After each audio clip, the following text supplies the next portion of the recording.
Hello, folks. It is Thursday night. It is 8 p.m. Eastern. You know what time that is. It's time for your Big Gold Belt Wrestling Podcast. And we got shows happening. We got contract stuff happening. We got people coming and going. We got all kinds of stuff to get into this week. Crown Jewel goes down in Perth. We're going to talk about that. WWE's latest international show. We got Bound for Glory happening from TNA this Sunday also. So we got two big shows this weekend. NXT and TNA had a showdown on Tuesday night. We're going to talk about that. And Santos Escobar, one of many people who is coming and going from WWE, sometimes just days apart. Folks, get ready. We're going to get into all of it. Your Big Gold Belt Wrestling Podcast starts right now.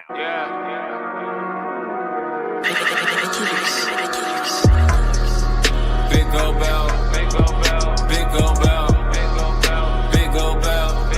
All I really want is that Big Gold Belt, Big Gold Belt, Big Gold Belt, Big Gold Belt, Big Gold Belt, Big Gold Belt. All I really need that Big Gold Belt.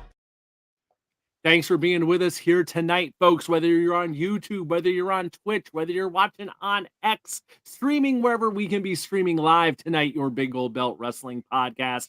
We will get into the week in wrestling and so much more here tonight. I am Will in the center of your screen. To my right is Giant Crab, and to my left is Silly Celis. Guys, how are y'all doing this week? Doing great. Yeah, no, not bad. Awesome. We had some interesting shows this week. We got some more shows coming this weekend because Lord knows it seems like every weekend there are shows in wrestling at this point between all the different companies we have going on. So I was kind of debating how we would start the night. And I kind of think let's just start with the big show that's happening Saturday. And then we'll get into, there's a lot of NXT TNA stuff happening. We're going to get into that a lot this week. It's a contract talk. But right off the bat, let's talk about WWE Crown Jewel. First time ever, Perth edition. No, this is not a Saudi show. I think some people might be confused about that occasionally, just thinking, oh, it's another one of the Saudi shows. No, not so fast. They're saving that for Royal Rumble in January. So instead, Crown Jewel goes to Perth. And I guess maybe they're shipping those giant belts that they had last time over there, the Crown Prince's belts that he wouldn't let leave the country, that had to stay in the safe. Notice they haven't really been hyping those up except like in the video packages this time.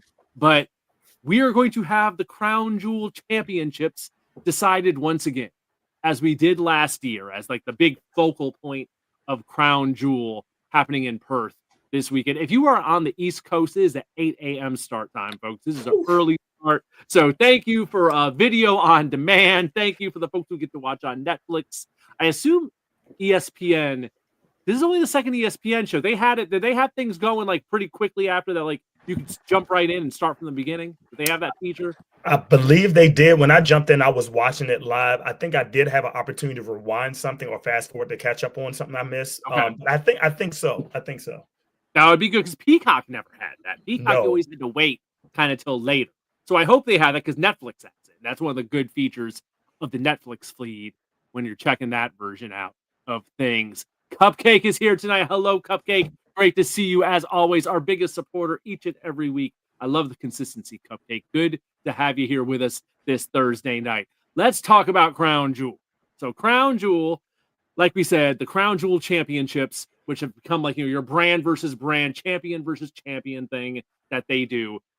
That's the top of the card here. So on one side, we have the men, Cody Rhodes versus Seth Rollins, undisputed WWE champion versus Raw's World Heavyweight champion. And then for the women, we have Raw's Women's World Champion Stephanie Vaquer versus Tiffany Stratton, SmackDown's WWE Women's Champion. So that's our two Crown Jewel matches for the big belt. So Cody, I guess, he's defending kind of, because last year he won the Crown Jewel. And of course, Liv Morgan won on the other side.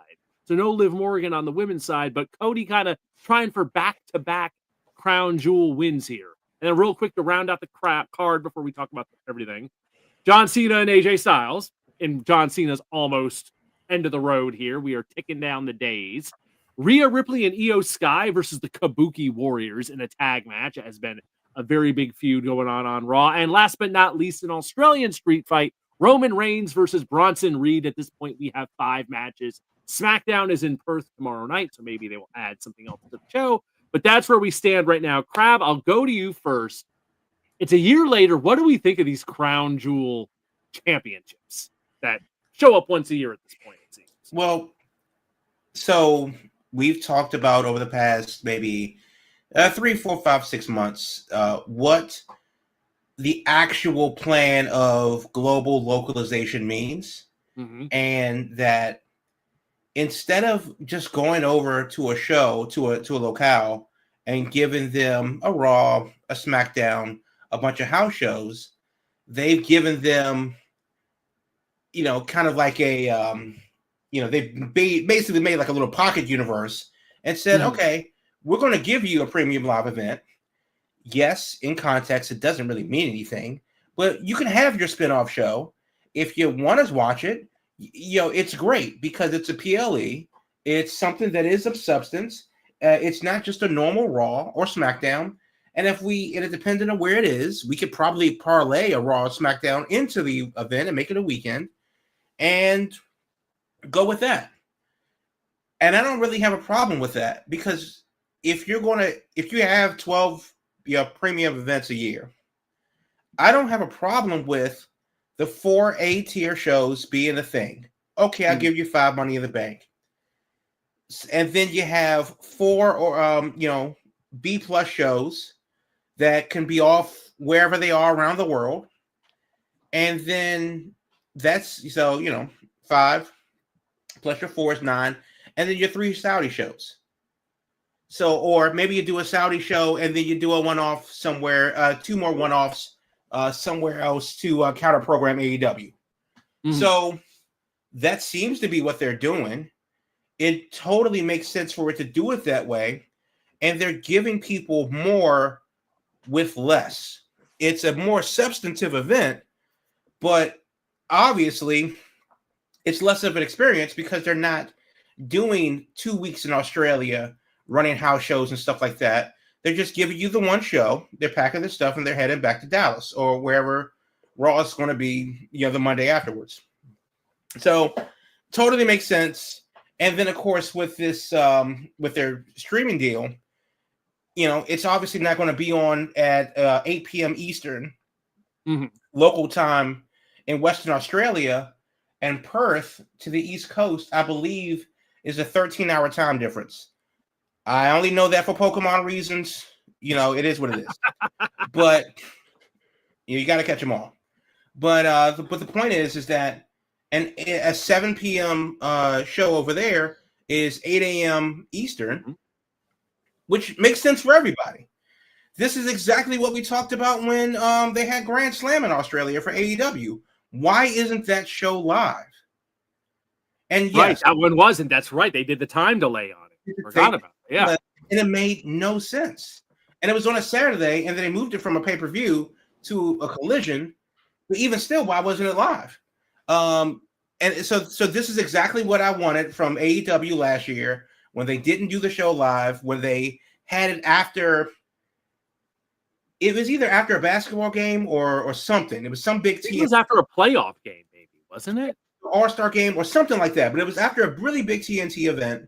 And it went into Collision, and they didn't do it live. And I'm like, there's no reason why they couldn't have. Either way, and it came on later. It came on at like 11 o'clock here because of the delay with other programming. So, yes, live works for everybody around the world. And also, this is the thing, too. It's 8 a.m. in Western Australia, which means that it's 11 a.m. I'm sorry. It's 7 p.m. in Western Australia, 10 p.m. in Sydney, similar 9 p.m. in Japan, Malaysia, Singapore, China is, like an hour behind. India is an hour and a half behind. So like, there's a lot of the world in that area, China and India is 2.5 billion people, 100%, by themselves. And then they're going to be able to see this thing at 4 or 5 in the afternoon. So if you're Britain, it's overnight. Actually, if you're Britain, the show comes on at 1 p.m. in England because it's 8 a.m. here. So Yeah, I mean, it literally works for everybody in the world except for maybe the West Coast and Hawaii. So you think of how Australia is so far away, and yes, it is. It's a hell of an ordeal to get there. With 20-hour flight, right? You can't go nonstop from the U.S. to Perth. That's number one. You're going to have to lay over somewhere, which is going to add some time.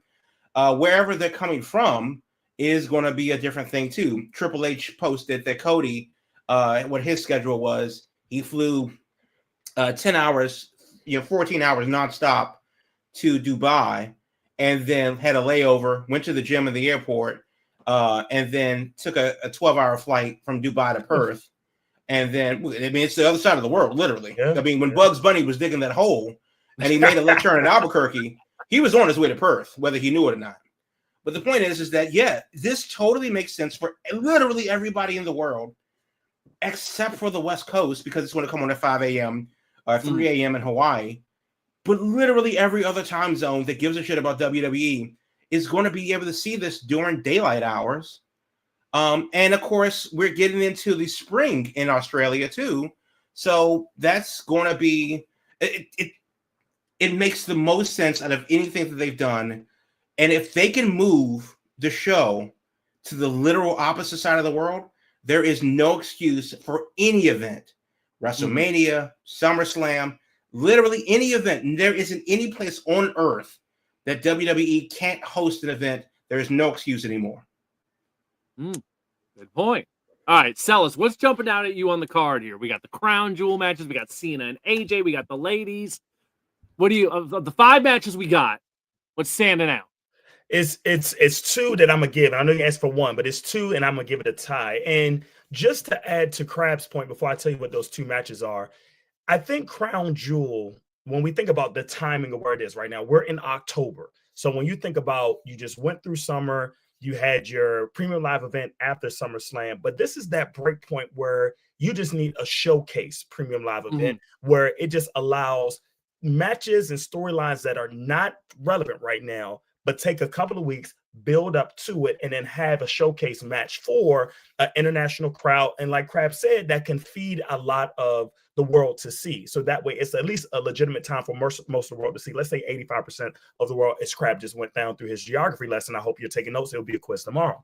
However, with that, here's my problem.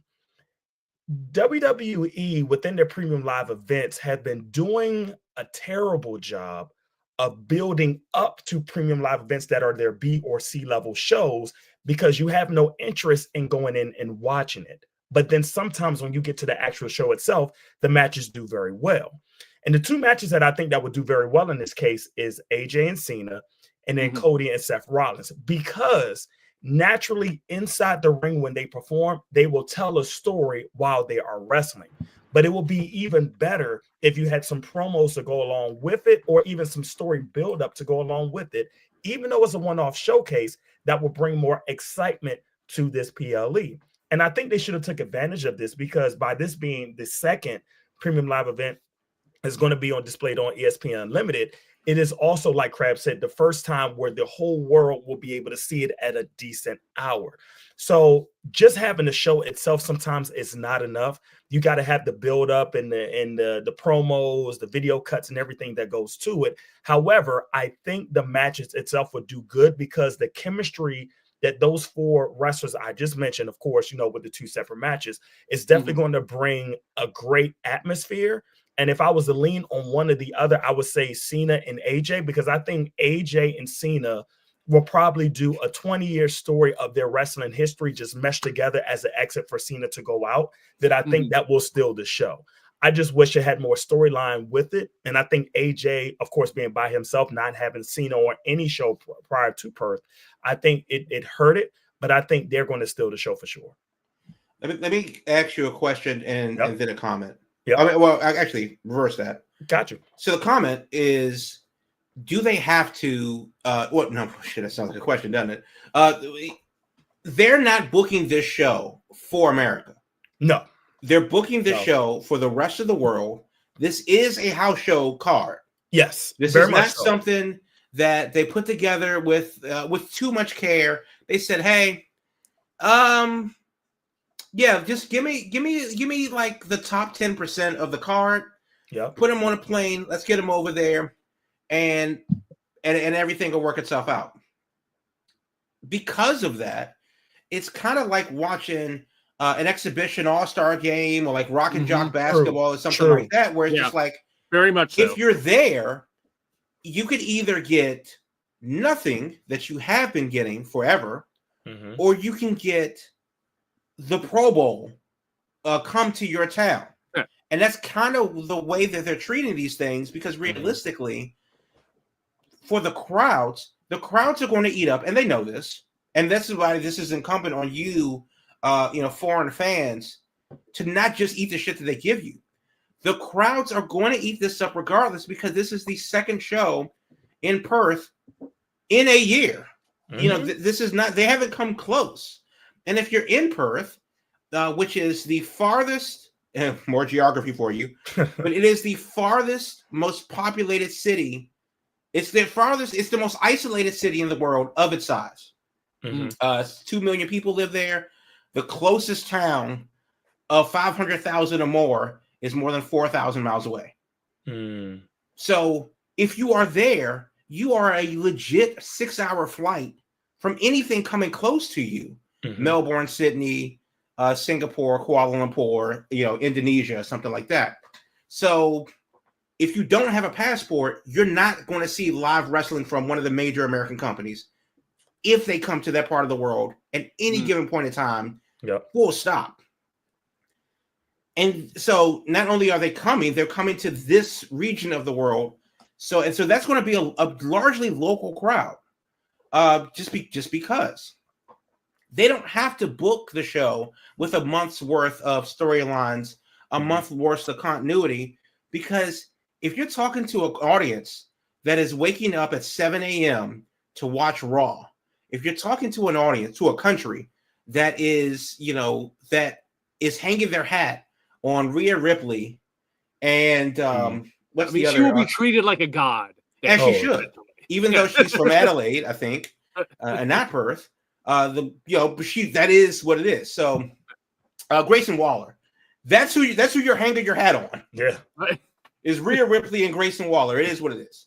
My point is that for this show, the same reason as the Saudi show, the same reason for the Japanese show that they're going to do later on, they're not booking it for the fans to pick over with a fine-tooth comb and go, where's the continuity, where's the storyline? We'll watch Raw at 2 a.m. They're doing this for the pop. And that's what I said a couple weeks ago. WWE isn't really booking long-term storylines anymore, or at least right now, they're booking moments. They're booking, viral moments, the digestible moments. Come see the stars. Yep. See the stars in your backyard. Be a part of the moment, ever get to see. Or don't. Now, my question is, are you more concerned with the lack of a proper build for this pay-per-view, or the lack of a proper build for Survivor Series, which is in about a month? I'm gonna pick one, and I'm gonna say Survivor Series, because you really don't have, because I'm agree to your point. The reason why I say Survivor Series, because like you said, having this as a showcase for people that want to see your top wrestlers as a big house show, that's going to market itself for the crowd that's going to be there and everything of that nature. But what's next? You really don't have things turn into Survivor Series. You really don't have things going into Rumble season, which is literally 2 months away, where you don't have an idea of where you're trying to turn who's going to be a next superstar. Like right now, we should be talking about who is going to be a favorite to probably win the Royal Rumble, or just by the momentum that they have going in. Nobody has any momentum for anything right now, even if you have a belt or don't have a belt. So it's kind of hard to say. And I'll throw this in there. I know, and I'm not sure if this is going to be touched on a little bit later. I know there's been some rumors of changes going on with the creative team of WWE, and some trending hashtags have been there in regards to this. Is this a cycle that we've seen before because we got excited that Triple H was now taking over? But are we seeing some of the same things that we've been seeing for years under previous leadership? So it's just hard to say where we are right now. But I would say I'm more disappointed in how Survivor Series has no hype, and that's supposed to be a major 4 pay-per-view. It's in San Diego at the baseball stadium. Yeah, and it's like for me, it keeps on going It's lower over tier, a month lower tier. away, though. They got plenty of time for Survivor Series. I mean, but to be fair though, for Survivor Series, even though it's a little bit more than a month away, you know that the seeds would have been sprinkled on an event or tease or something. Nowish. Yeah. And I'm not saying that like because it's Survivor Series. It's at Petco Park. 35,000 people are going to be there in downtown San Diego. It's going to be an outdoor show. Live at sunset over Mission Bay. Beautiful. The moment, the aesthetics are going to be crazy. Pretty city. Yeah, well, San Diego, but still. The weather will be nice. The weather will be nice. I hope San Diego has great weather. I hope it rains. I hope it rains like hell. But my point is that that's all we have to go on right now. And if you're in Southern California, it is what it is. But realistically, for the rest of the world, Survivor Series is one of the tentpole matches, or one of the tentpole shows. As we're talking about this PLE this weekend, sure, but Survivor Series is one of the big 4. And do you think that they've bitten off more than they can chew because they still have to digest John Cena's last month? They still have to digest, the bloodline and whatever the hell that's going to be. They still have to digest whatever Cody's doing right now, however he's doing it, and then that's who they have at the top. And to be honest with you, other than that, and the women's champions at the top, that's all they're bringing to the PLEs. Let me ask this question. Will, can I ask you this question? Just thinking about that, what is the last time you've been excited about the build-up to Survivor Series? 97. Ooh, let me think. That was when they first brought over War Games to the main roster. That was intriguing to have War Games on the main roster when they first rebranded Survivor Series as War Games. I was of course when about that. And then we had, it's the whole how they, is it going to translate from NXT to the main roster to do it? So that was probably the first one. Then I guess a whole other one would be 2 years ago when we had all the rumors of Punk showing up, and he did. Yeah. So I mean, that was all just rumor based. But I mean, I think the thing with the calendar right now is okay. I think we get through this show, we get through Crown Jewel. Monday they start to build the Survivor Series, and essentially I think they're looking at the rest of the year is just this. They have Survivor Series and Cena's last match. That's the rest of this year. They get through that, then we start Royal Rumble WrestleMania season. But until then, I think it's just Survivor Series, Cena's last match, that the bow on the year right there. And then from there, then they start thinking about 2026. That's my guess. So you mean so Survivor Series is kind of being overshadowed by other things? Or because really at this point, probably depends how quickly I think it comes down to how quickly they start doing that build for Cena's last match. What's his role in Survivor Series going to be? Well, Cena's last match is going to be like 2 weeks after Survivor Series. Yeah. So that's kind of the thing. And again, Survivor Series is my least favorite of the big 4, but it's still to the point of this is the Saturday after Thanksgiving. Yes, that's a closer to 6 weeks, 7 weeks than it is a month, but realistically, 2 weeks after that, we have Cena's last match. Luckily, it's going to be downtown. Hopefully, tickets aren't TKO prices. Next week, come on, step up, come through for me. But it is still kind of like, where is the build for Survivor Series if they had to build to anything? Yeah. So then now the question. So then I guess this could be the last question on this: is that are the PLEs that are just overhyped house shows taken away from bigger events that they actually should be building towards? It's masked because you're in front of an international crowd. And I think when you have it in front of an international crowd, it makes it seem like, and I hate to say this, but it makes it seem like it's a bigger event than it is because of the reactions that you will see live. Right. This will be added as far as like a B show. Then if they were just having this in like Cleveland or something, it would just be a regular R&B show. This will have some extra spice to it. Just because ever since they started doing these international shows, I think that's helped these B shows a lot to make them feel like more of an event than just, it's No Mercy. Oh, it's King of the Ring, all that. Yeah. And we're a long way from Great Balls of Fire or Taboo Tuesday. Taboo Tuesday or something like that. Yeah. But then again, that is, I mean, maybe this is just a weird year. Because we're not going to have Cena's last match next year. We're not going to have. It's a little different this year because of that. Absolutely. Yeah, so I mean that could be a little bit of it also, but it is kind of like interesting in that these premium live events have kind of just been like, hey, just take the main roster, and when I say the main roster, I just mean the top guys, and just send them. Yeah. That's what this is. That's what I mean. Hell, there's not even a real title match on the show. It's just Crown Jewel championship matches at the top, and that's it.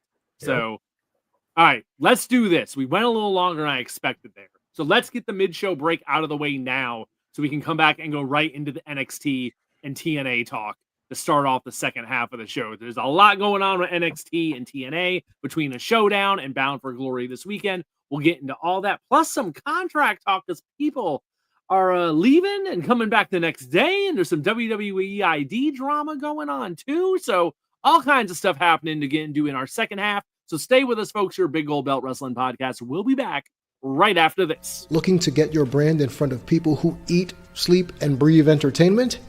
Big Gold Belt Media is the place to be. We're all about reporting on movies, TV shows, conventions, and everything in between. And we want your brand to be a part of the action. Partnering with us means your sponsorships get featured right in the midst of our content. Plus, we're going to hype you up on all of our social media, connecting you with an audience that loves discovering new things from trusted voices in entertainment. We're easy to find. Just look for us on Big Gold Belt on all your social media platforms. Don't wait, reach out today, and let's start building something amazing together. Your spotlight is waiting here at Big Gold Belt Media, biggoldbelt.com. Thanks for being with us, folks, here tonight as we are streaming live your Big Gold Belt Wrestling Podcast each and every Thursday night, 8 p.m., whether you're on Twitch, YouTube, or watching on X. Glad to have you here with us tonight. So let's rewind 2 days to Tuesday night on the CW, the NXT and TNA Showdown show that we discussed last week. Kind of sets the table for a big week with a lot of TNA and NXT crossover happening this week, starting Tuesday and carrying all the way through to Sunday at Bound for Glory. But last week, when we kind of looked at this show, we were kind of thinking, okay, it's probably going to be a case of we were hoping TNA would get a good look. We were hoping TNA would get some standout moments. We were kind of looking at like, okay, Mustafa Ali, it'd be really cool to see him get that North American title. And, you know, we had the Hardys going for the tag titles and stuff, and then these 2 Survivor Series matches. But we know the kind of history of these things and how WWE doesn't necessarily always play well with others. I think the pleasant surprise of this show was TNA got a hell of a damn rub Tuesday night. If anything, they probably came out of this looking better than I really expected them to in any kind of possible way, which is, hey, good for them going into their signature event Bound for Glory this Sunday.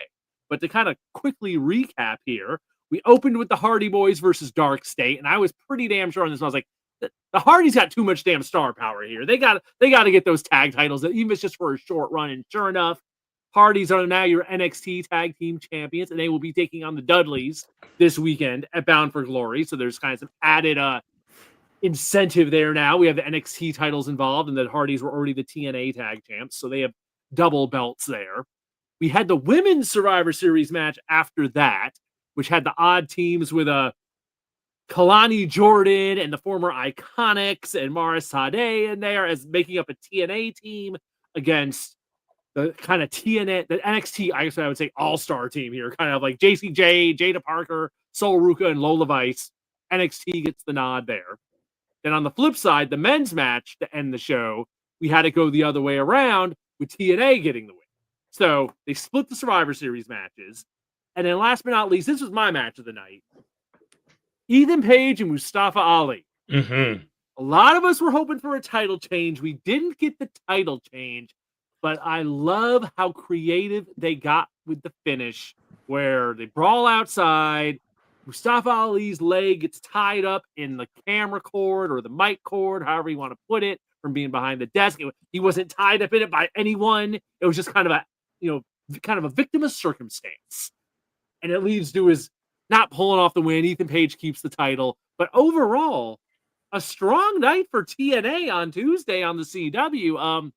Celis, I guess we're kind of like about a year into this thing now Mhm. with like TNA being a regular feature with NXT. I don't know.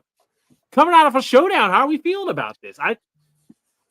I think it needed to happen, and the reason why it needed to happen is we saw previous shows where we like, man, NXT is doubling up. Where it's like Mhm. now that the NXT got the Knockouts title as an NXT member, the TNA World title is held by NXT member. I think you needed this show on the NXT platform to gain that momentum and interest on the TNA. And I think what we just Mhm. witnessed here, we witnessed a foundation where I won't necessarily say a merge. But what you're doing is you're pushing each other's company and a partnership that's in a way where it doesn't matter if an NXT may cross over to TNA in the future. It won't surprise you, but you're just elevating two good programmings for whatever may come in the future. And I think TNA needed this. And the way you started out with the Hardys, open up the show, you brought some welcome or familiar faces to Mhm. the WWE company and say, okay, these are TNA members. And by them opening the show with the one that they have, it just showed that, okay, we might get some wrestling here. And you got some back and forth,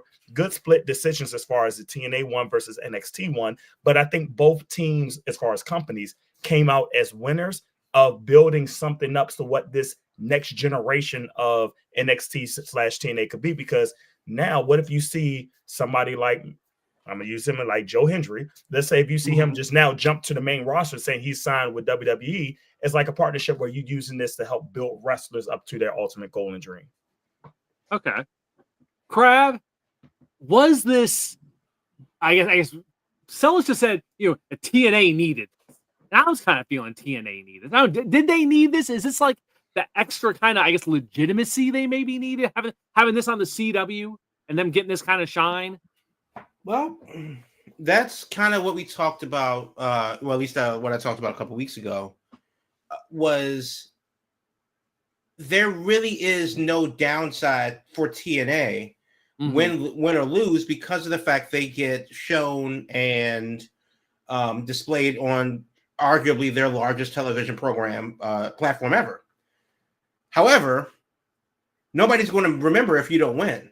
Mhm. And Point. that's kind of why they needed to win. And also, given the kind of lopsided nature of this partnership, we asked the question a couple weeks ago, well, when does it end?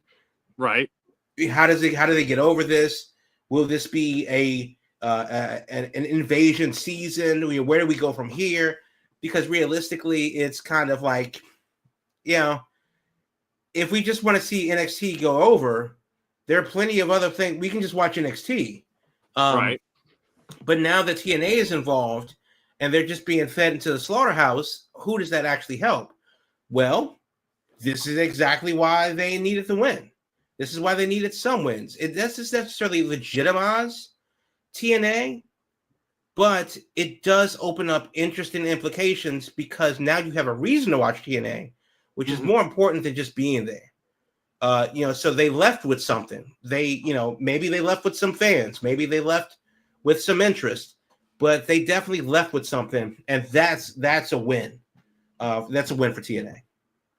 Okay. And I think the timing of it had to be huge. Because, okay, this Sunday's Bound for Glory. So let's let's shift gears here to looking at Bound for Glory and what they got going on with that. Because this is traditionally TNA's biggest show of the year. So it's not like a small pay-per-view for them. This is their equivalent of, their WrestleMania. That's for how they've always kind of promoted this show. And hell, we talked about it at the beginning there, with the Hardys opening the show. The Dudleys in the crowd there as part of things.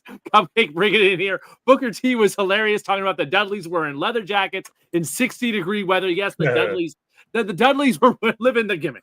They were living the gimmick down there in Florida. But yes, we are going to have on Sunday at Bound for Glory the Dudleys versus the Hardys, one final table.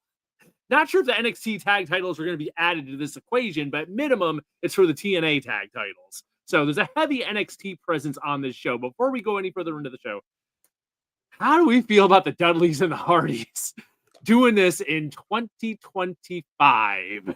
Celis, I'll go to you first. So of course, during our age, everybody talks about that nostalgia bait, as far as bringing back matches that we love growing up with teams that we love growing up. And I think during this time, of course, when we talk about that triple threat ladder match that everybody refers to, adding Edge and Christian to it too, that was probably, one of the greatest tag team matches or just tag team eras that allowed teams to build together to do epic showcase matches.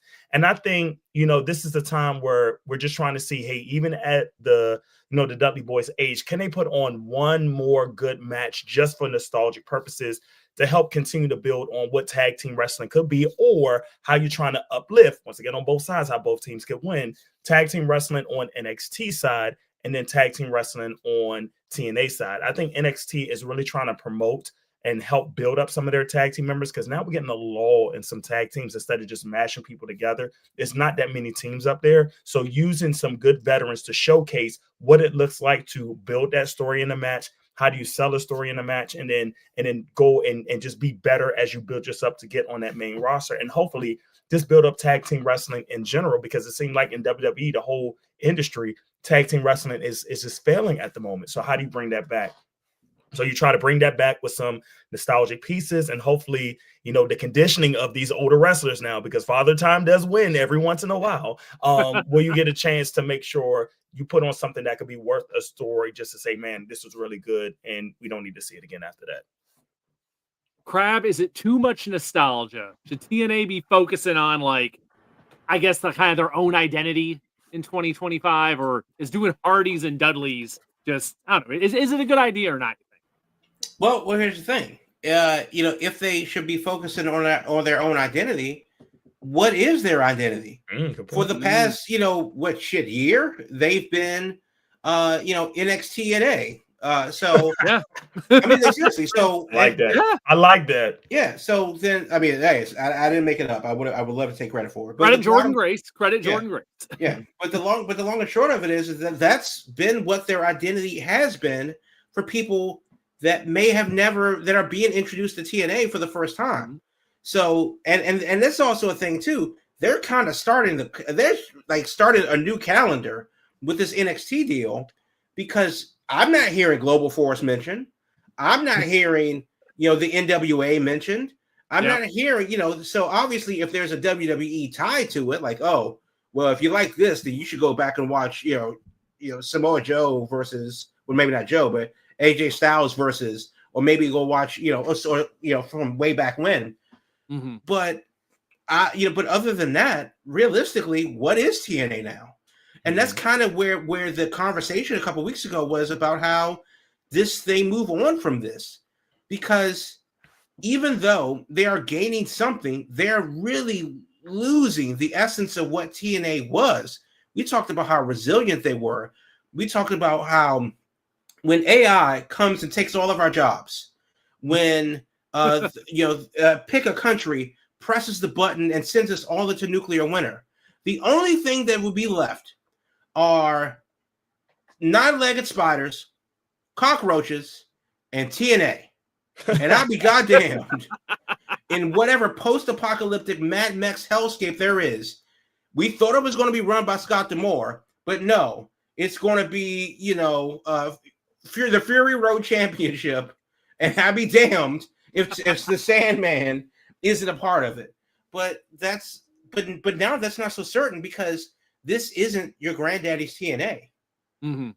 And now, especially as it relates to other programs that WWE has launched, TNA in the past year has been a better outlet for WWE than their own ID program, 100%, than their own NIL program, than arguably NXT itself.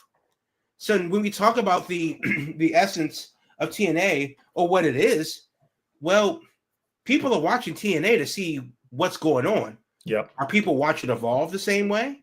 Are people watching, and so on and so forth? So I don't know what TNA is right now after becoming involved with the WWE, but it's almost like at first it was a partnership, and now it seems to be quietly this kind of weird Play-Doh-like mashup of the two. Yeah. To almost to the point where it's barely recognizable. Yeah. let's look at the NXT involvement on this show because it's like I think it's about 4 matches here. So of course, Trick Williams is the TNA World Champion, so he will be defending against Mike Santana. Hence why they were both in the Survivor Series match on Tuesday.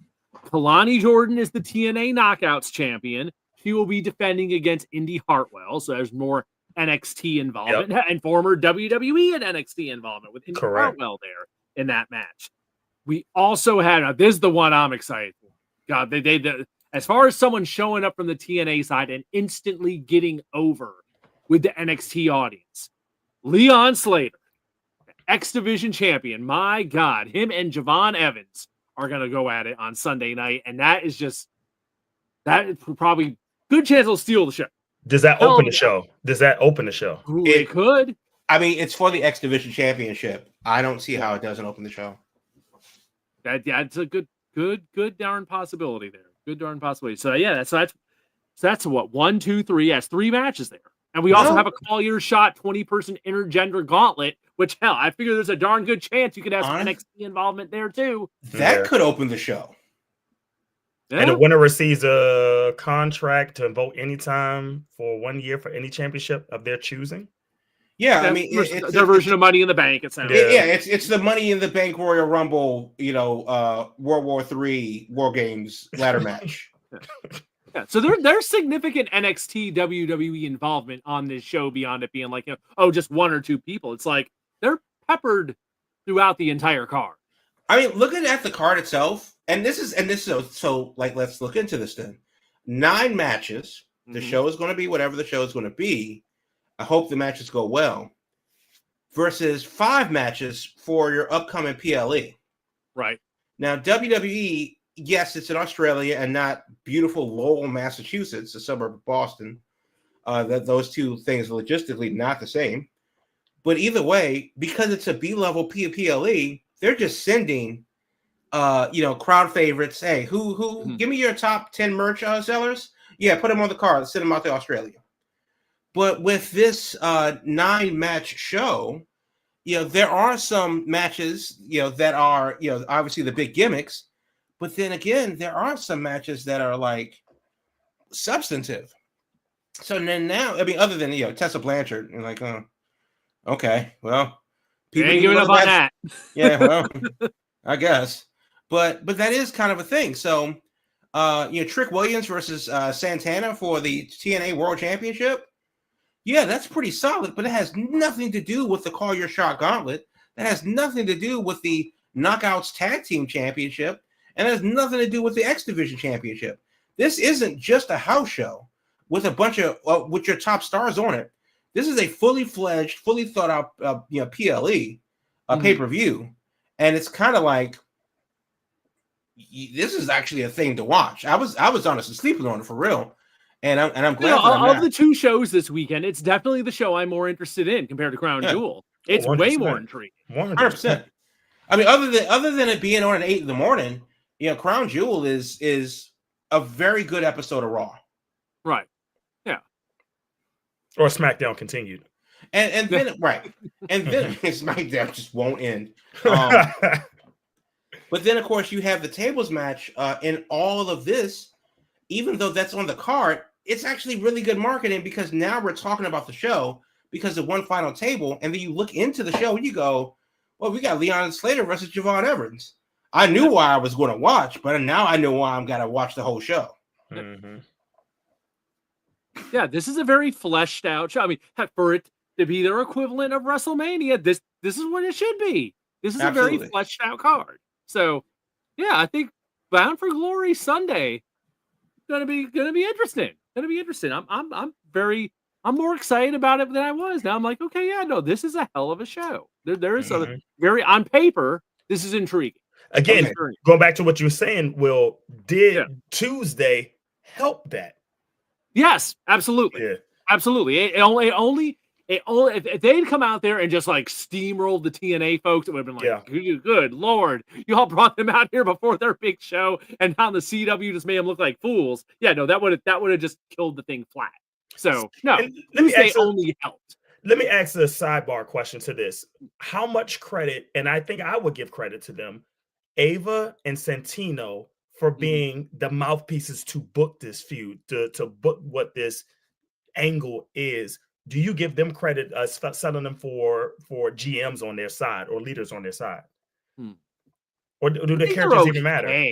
I mean, Santino adds, a recognizable face to the thing. Lord knows when he showed up 2 weeks ago on NXT and his music hit. Lord knows my wife from the other room was like, Santino's on the show tonight? It's like that's the thing. He is a recognizable name from that era. So, it's kind of like they're having the Hardys. Oh my God. Yeah, it's like having the Hardys on the show. It is someone that, people who don't necessarily know anything about TNA, they'll raise an eyebrow. So I don't know. I think it doesn't hurt anything. I don't know if it necessarily adds a ton, but I don't think it hurts anything. Cupcake says they are not paying for another PLE. Yeah, it is what it is. Yeah, these shows keep coming fast and furious. I can't blame you there. I cannot blame you there. Crab, I think you're muted. Yeah, right.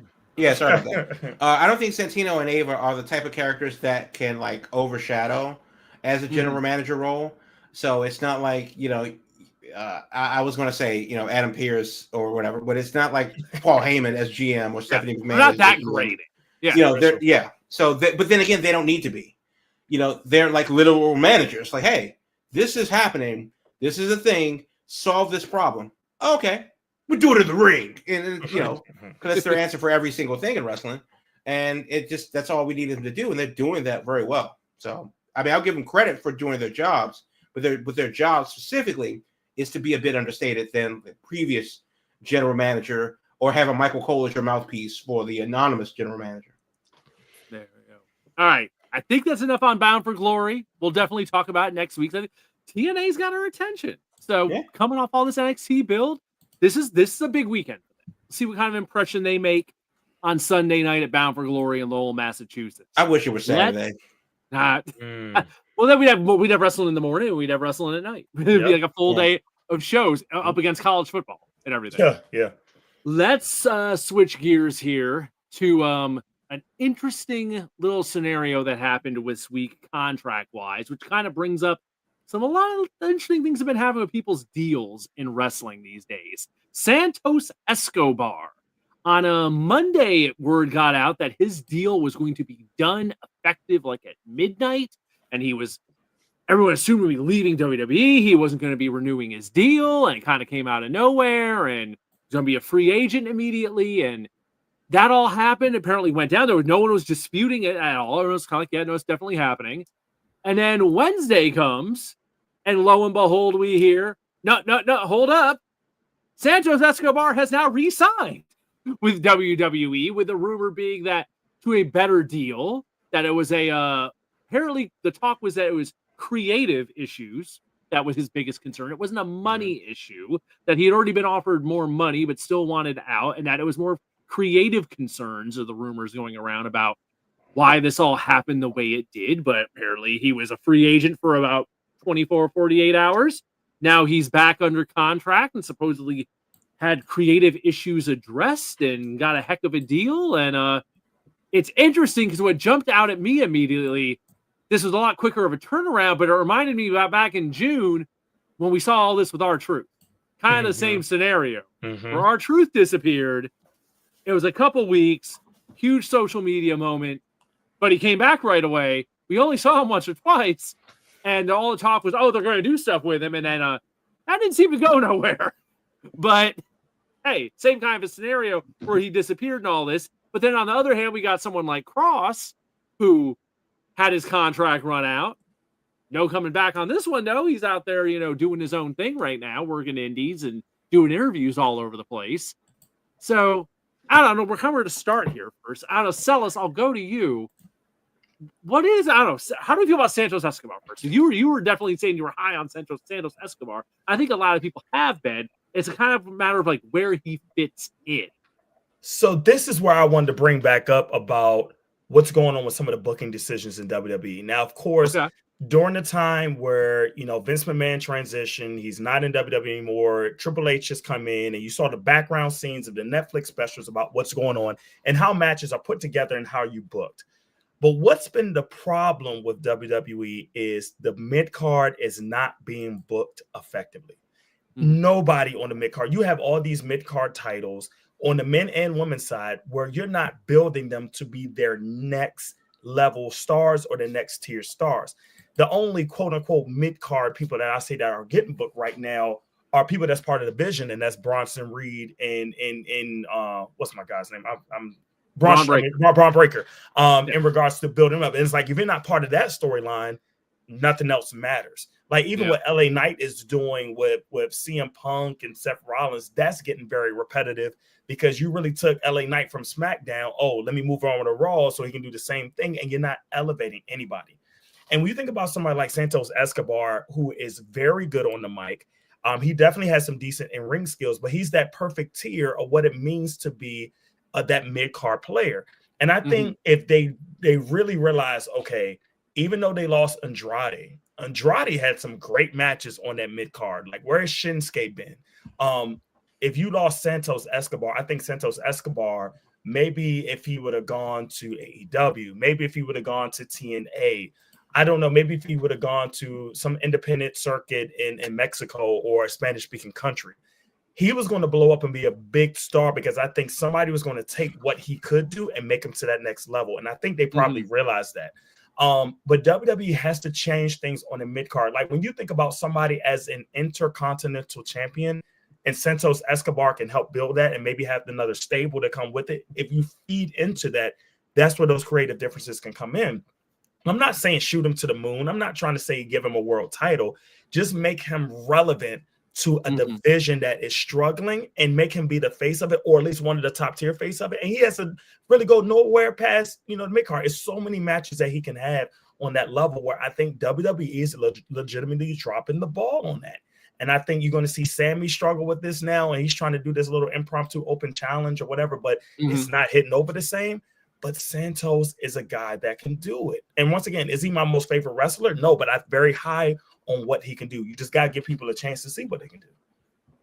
Crab, you think it could be as simple as that this is a kind of a deal where like Santos is just kind of like, what am I doing here? What are you doing with me? Like, it ain't about money. It ain't about, like anything, but it's like, like I said, the creatives, what's my role here? How am I being used? Yeah, pretty much. But then again, also money. Because NXT, he did a lot of spite signings way back when to counter program AEW. That was one part of it. Yeah. A lot of them, last. So most of them didn't last, and then they had to cut them. Definitely with the TKO merger.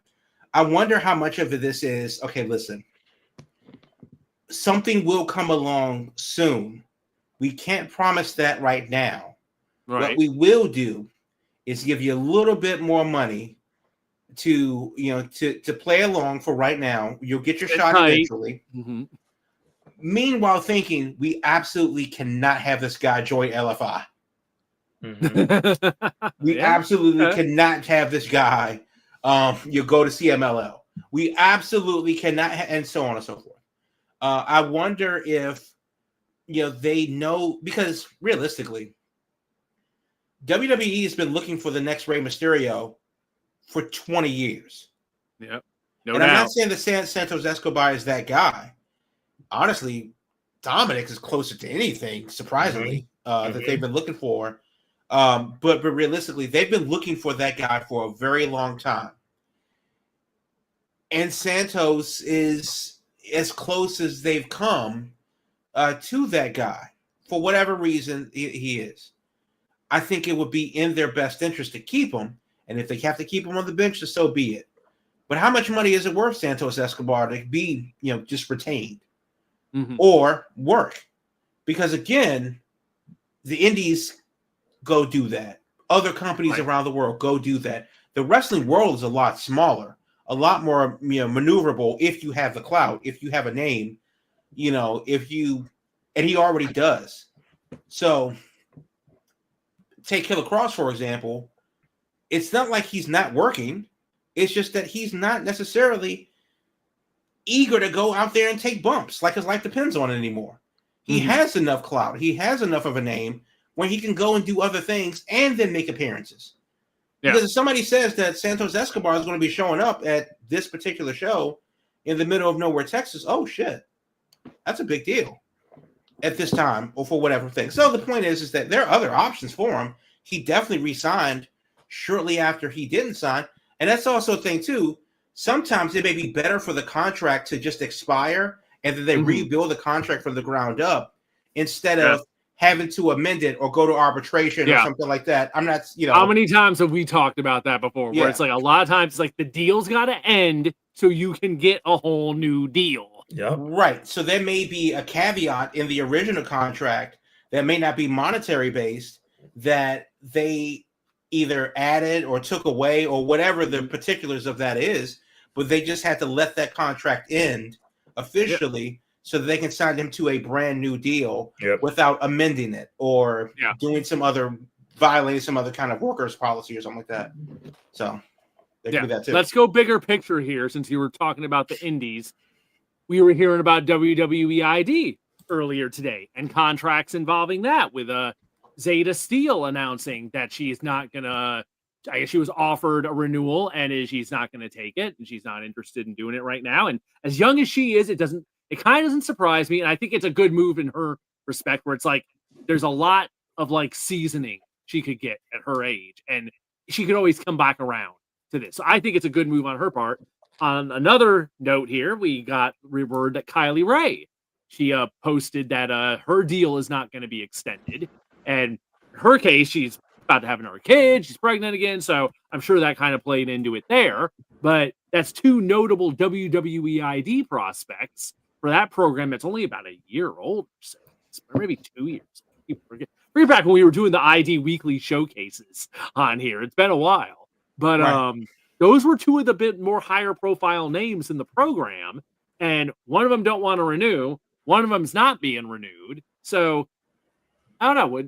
That's another contract thing here where it's like, what's going on here? What do you think's going on here, Crab? The ID aspect of it's different than what we see going on with Santos. Yeah, I mean, it's interesting the way that it's kind of developed, but this kind of leads to the question of, is the ID program becoming redundant, considering that they're still saying that NXT is the gateway to the main roster? Well, TNA seems to be the gateway to NXT. Yep, you mentioned that earlier. It's like it's replacing it. Yep. Right. And then on top of that, Evolve is still there. Yep. Which has nothing to do with the ID program. And then there's the reality show that they do on A&E with The Undertaker and all of them. LFG. Yeah. Mm-hmm. So then what is it? And then on top of all of that, with the ID program, you've had the feeder schools. Some have gotten into trouble. Some have, not, there have been some controversies with that. You really can't trust anybody. It is wrestling. And then on top of that, well, if you like a person, just go get them. Right. It doesn't stop me from signing people. That's sure. So they'll sign who they want to sign. They already have other more credible avenues that will vet whoever they're interested in. And if they don't like them, send them to Evolve or whatever, versus the ID program at the bottom of the barrel. Yeah. So it is kind of like, interesting. I wonder if this is kind of like, just bad timing on the ID program, because realistically, OVW really should have been what it is. It should be still there now, right? Mm-hmm. It shouldn't be the ID program. It shouldn't be, the TNA thing is a separate thing, legitimizing NXT, elevating them to maybe not a third brand, but a 2B brand. Mm-hmm. Okay, fine. So we can't count that anymore. Realistically, it should be OVW or FCW, but definitely OVW. It would cut out so much of the other fluff and foolishness, whether it or just Evolve or just the one thing. But it definitely seems that the ID program is just the odd man out. Yeah, it's in a very odd spot right now. I think you nailed the idea of like you got NXT, you got the reality show on A&E, you got TNA with a lot of WWE people. And I mean, how many people we've had been kind of people say like, well, they let their WWE deal and they said TNA pick them up. That's like the satellite promotion where it's like, well, we don't want you in NXT, but we can put you over here in TNA. UK can use you for a bit. So, yeah. And then Evolve, and there's they have a lot of different places to put people, and it almost feels like at this point it may be a couple too many. Right. You know, it's like, how are you going to keep all these people happy? So I don't know. The ID program and where that goes over the rest of this year and into 2026 is going to be interesting, because it doesn't ever feel like it's really found its like spot. I think it quietly gets absorbed into Evolve. Mm-hmm. Because the thing about wrestling is we got to see the finished product. Yeah. You know, we can give you a lot of grace on where you are in your journey. Like, oh, they're just starting out. They just got out of high school. They just got out of college. They're a former college athlete, former whatever. We'll give you that. And then because there's nobody watching an indie show or somebody's wrestling training school and going, damn, I skipped SummerSlam for this. Right. You know, you're not doing that. But so we can respect that on that AAA minor league level. But these guys were greener than goose shit in that ID showcase that they had. A lot of talent, a lot of upside, but we don't need to see how the sauce is made. Mm-hmm. You know, we need to just see some hope. You know, we're in the tunnel with them. We just need them to see the light. You know, at the end of it. So hopefully, the Evolve will be that outlet, because NXT is still running the Citrus circuit. Yeah. Oh yeah, they're doing house shows. Yeah, on a much more regular basis right now. The main roster isn't, but NXT is. Right. So if NXT is still doing house shows down there at some gas station in Palatka, then shout out Palatka, Florida. But it's you know, then that's just another avenue on top of the other avenues, and something's got to give. So if you're going to do a WWE ID thing, you know, sign them to an ID contract, put them in Evolve. They don't have to have their own show. Yeah, there you go. Evolve on Tubi. Don't forget. Yeah. Every week. So hey, if they got a show everywhere, just like they have like all these different programs to put wrestlers in, they got a show everywhere too. Uncle Gabe knows what he's doing. He'll get him straight. There we go. All right, folks, we are at our hour, so let's wrap it up for the week here and get into our home stretch here first with the plugs. So each and every Thursday night, 8 p.m. Eastern, your Big Gold Belt Wrestling Podcast is here live, streaming on YouTube, streaming on Twitch, streaming on X. We are glad you're here with us tonight. After the fact, the stream lives on YouTube, so we have the video version there. If you joined us late, you can jump in from the beginning. We also have the audio version there, too. If you just want to hear the audio, we got it both ways there. It's saved for you there on the YouTube page for Big Gold Belt Media. Let's see. Social media, let's run all that down. At Big Gold Belt across the board is where you can find us, whether we're talking X, whether we're talking Instagram, Threads, Blue Sky, you name it. At Big Gold Belt is where you can find us. And last but not least, on the web, biggoldbelt.com, the home of Big Gold Belt Media, wrestling, movies, comics, and more. Our editor-in-chief, 2 Chains, is at Comic-Con in New York City as we speak, so there'll be a lot of coverage of that on the site this weekend. Crab, I will throw to you what we got. What was the movie-wise? We're getting to the fall now. We're getting to October. What we got entertainment-wise happening? So the big movie this week is Tron Ares, which is a continuation of Tron Legacy that came out what seems like 40 years ago. But that is a thing, and that's going to be in everything this weekend. Also, if you don't want to see that, there's Channing Tatum and Kirsten Dunst in Roofman, the escaped convict that falls for Kirsten Dunst of all people. But either way, because he's a guy, he sees a pretty girl and wants to turn his life around. So there's that. The big thing this weekend that I'm interested in is called A House of Dynamite.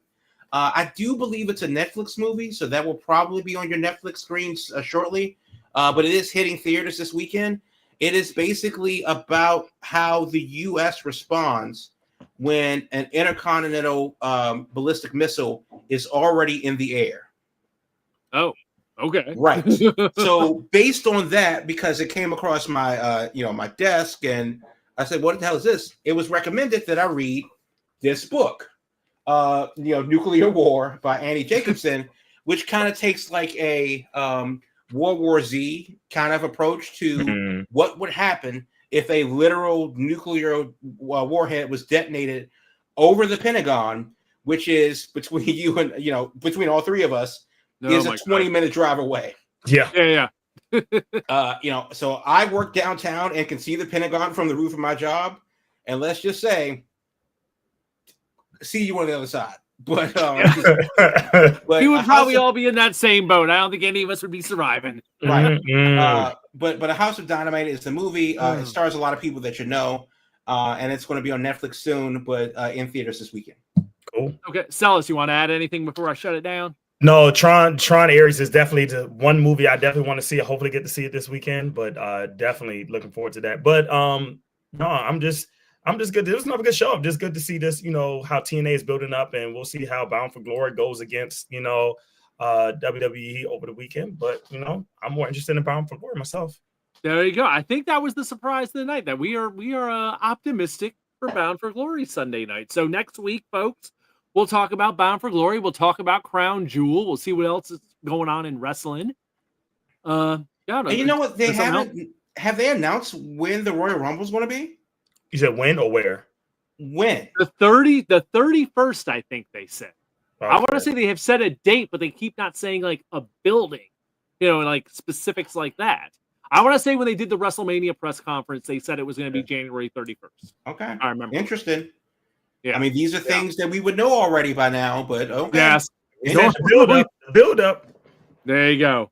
All right, folks. Well, next Thursday night, 8 p.m., we will be here once again. We hope you are too. Thank you so much for being with us here tonight. Hit that subscribe button. Hit that notification button so that we can know when we're going live each and every time. Thursday nights, 8 p.m. From your folks here at Big Gold Belt Media. Thanks for watching, and we will see you next week.